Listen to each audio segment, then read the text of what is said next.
So first of all, how are you finding VidCon London so far? You obviously were here last year and then this year. How are you finding second year? But also, have you seen any differences, any changes? Has it been a new experience this year? It's definitely bigger, I would say, and a lot more is going on this year, which is great. I love to see when VidCon is thriving. It just means more fans get to come and have some fun, and we get to bring on more people and just have more fun. And I mean, my schedule is a little more jam-packed this time, but it's great because it gives me a sense of purpose, gives me a feeling that I'm doing something, getting things done.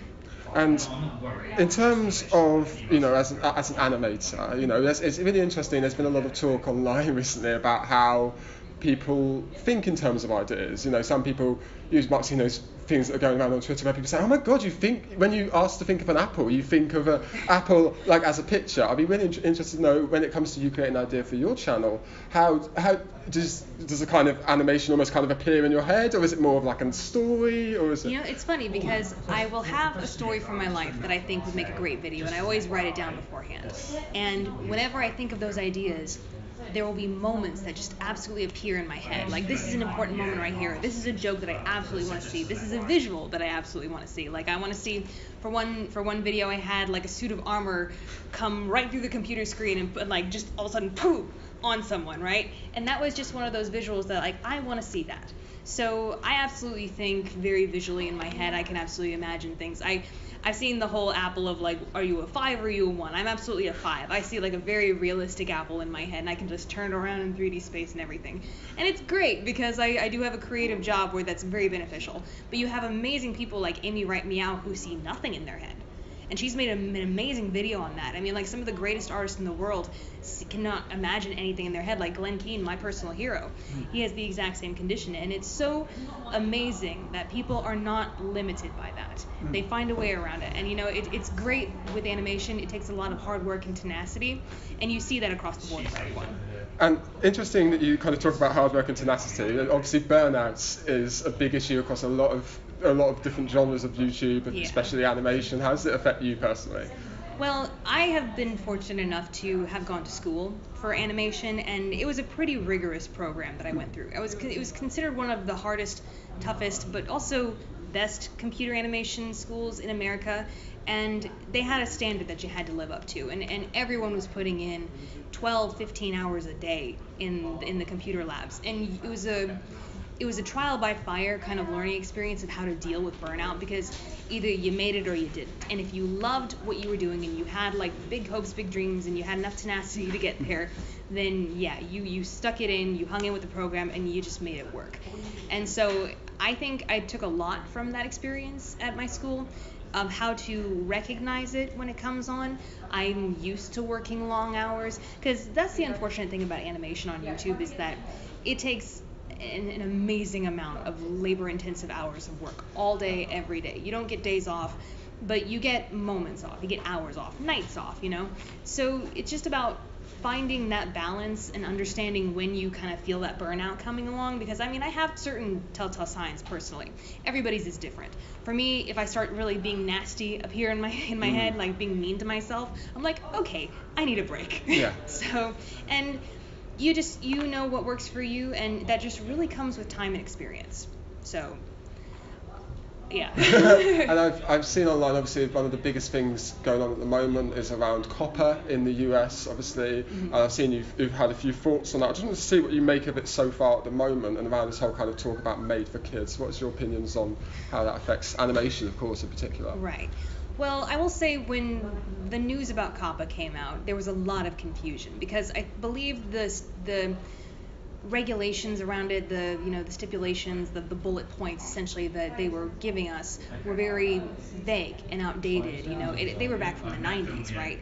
So we were very, very confused and very, very scared, because animation especially gets pigeonholed into being just for kids, just for family-friendly content. And we were very terrified of that, because we're not really necessarily making content just for kids.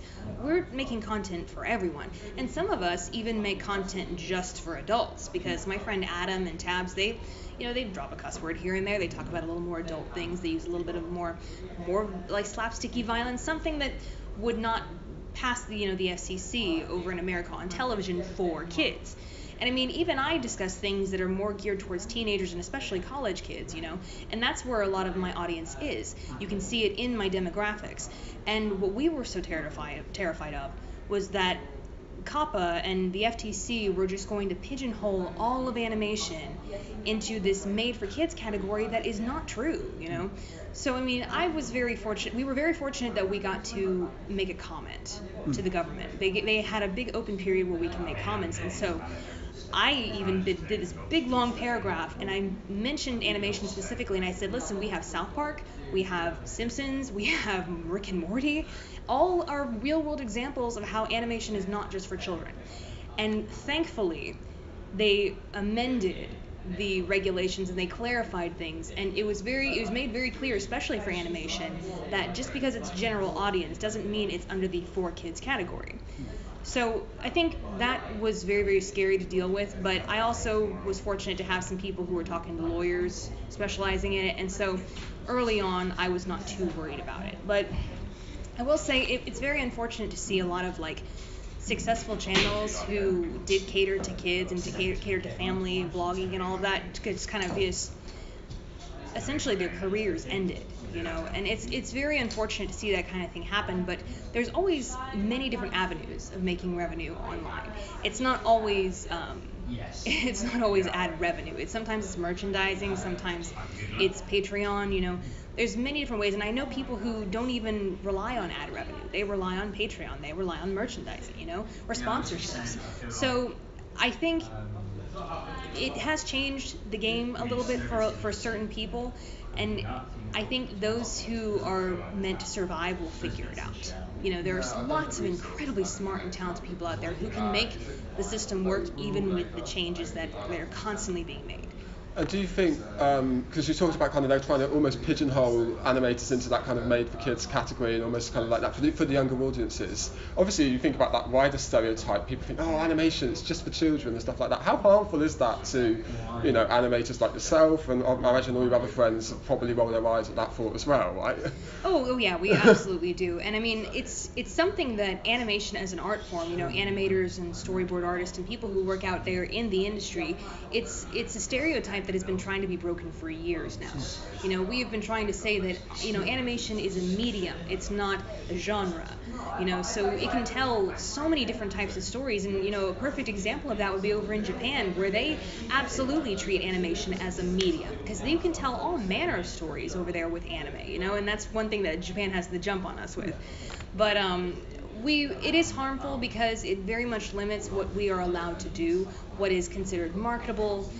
Producers will come in and say, no, this is too adult, this will not, sell toys, this kind of thing. And we're trying to tell everybody, no. There are so many untouched possibilities here when it comes to storytelling. If people would just kind of get over the idea that because this is animated, it is strictly meant for kids, or even the stereotype of this is going to be gross out adult humor. Because we can tell dramas, crime dramas, fantasy stories. I mean, I've seen so many animes that are amazing horror stories, they're so scary, and animation absolutely can lend itself well to that.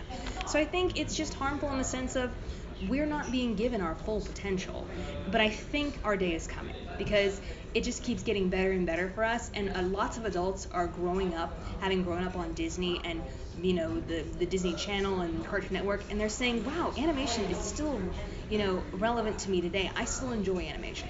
So it's just a case of, with times changing and people growing up and still admiring animation even into adulthood, it'll get better for us.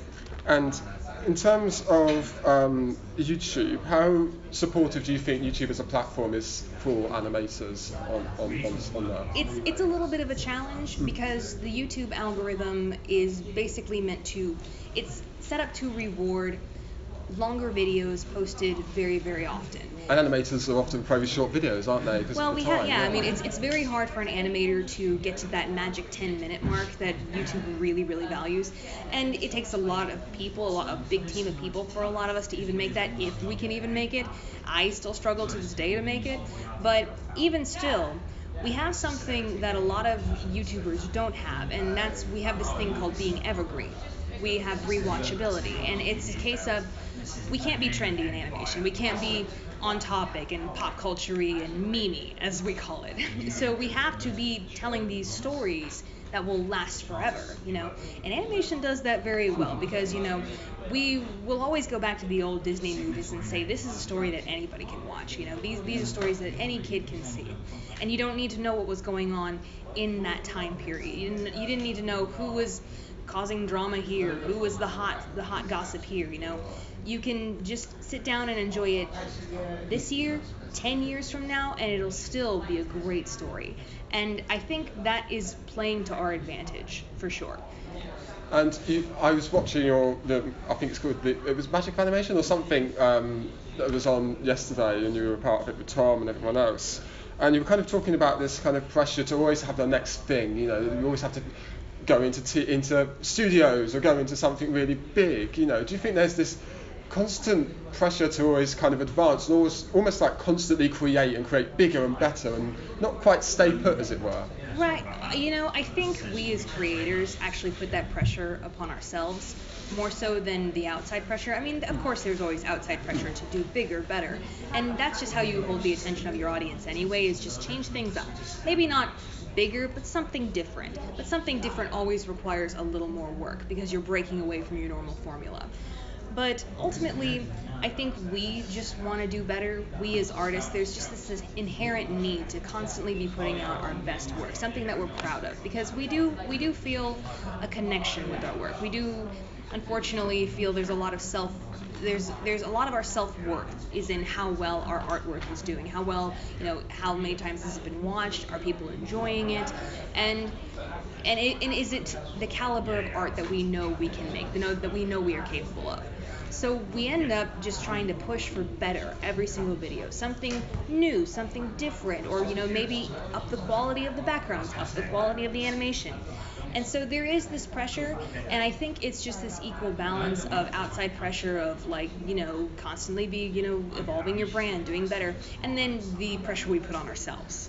So I think it's just across the board that. And final question for this kind of bit is around kind of where you see animation going next in 2020 in the new decade, but also what kind of role you think you'll play in that. Bit of an exciting futuristic question. I think what's going to happen for the animation community is that the people who are established are going to further evolve their brands and try new things and branch out, and especially find their own voice even more, because the longer you do this game, the more you become comfortable in expressing who you actually are and trying new things that matter to you, and what you think. You begin to understand your audience more too, and what they would be into and what they would like to see. So it absolutely, the longer we'll be doing this, the more you'll see all of the major players who are established kind of morph and change into different voices. But then you'll see some really amazing new people coming in with fresh ideas and interesting character designs and interesting stories, people who are going to set themselves apart from everybody else. Because whenever you have a new genre come in, like animation, blogging, whatever it is, there's going to be a lot of kids who are excited about it and they want to try it for themselves, because if they can do it, I can do it. So there is a bit of it becomes a lot of new animators coming onto the scene, and it can just be very, very hard to stand out amongst all of that. So the people who are going to really make a position for themselves in the community are going to be really something special. So you're going to see some really cool people coming up very, very soon. I thought, because you were saying about Let Me Explain, and that's your channel, we'll do a little game where I will ask quick fire questions, 10 seconds, we're going to call it Let Me Explain. Okay. You have 10 seconds to answer a question and try and explain. Right, some of them are very simple, why you set up your channel, something really easy like that. Yeah. Some are a bit more random to make it a little bit more fun. Okay. Are you ready? So, we'll start with, so you have 10 seconds, and we'll start with, what do you love most about VidCon? Just the energy, seeing all of the kids and seeing all of my friends. And why did you name your channel that? Please let me explain by Mirabis Duchesne, a song I absolutely adore. And why did you go into animation? I just love it. It's like I never have to grow up. I can always be a kid at heart with animation. Favorite animation studio and why? Oh no. I guess Disney right now, and they're putting out the highest quality work right now, and yeah. Oh, that's very good. How long does an average video take? Oh, it takes anywhere from like a month to 2 months, depending. Why doesn't glue stick to the bottle? Science that I don't understand.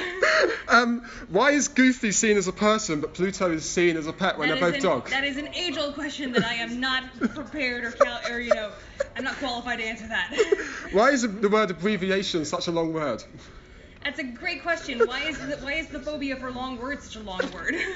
And finally, why is animation so popular on YouTube at the moment? Because it offers boundless creative opportunities, and it's just so much fun and exaggerated. It's something new and something fresh. Bang on 10 seconds. That was wonderful. Thank you so much. Yay.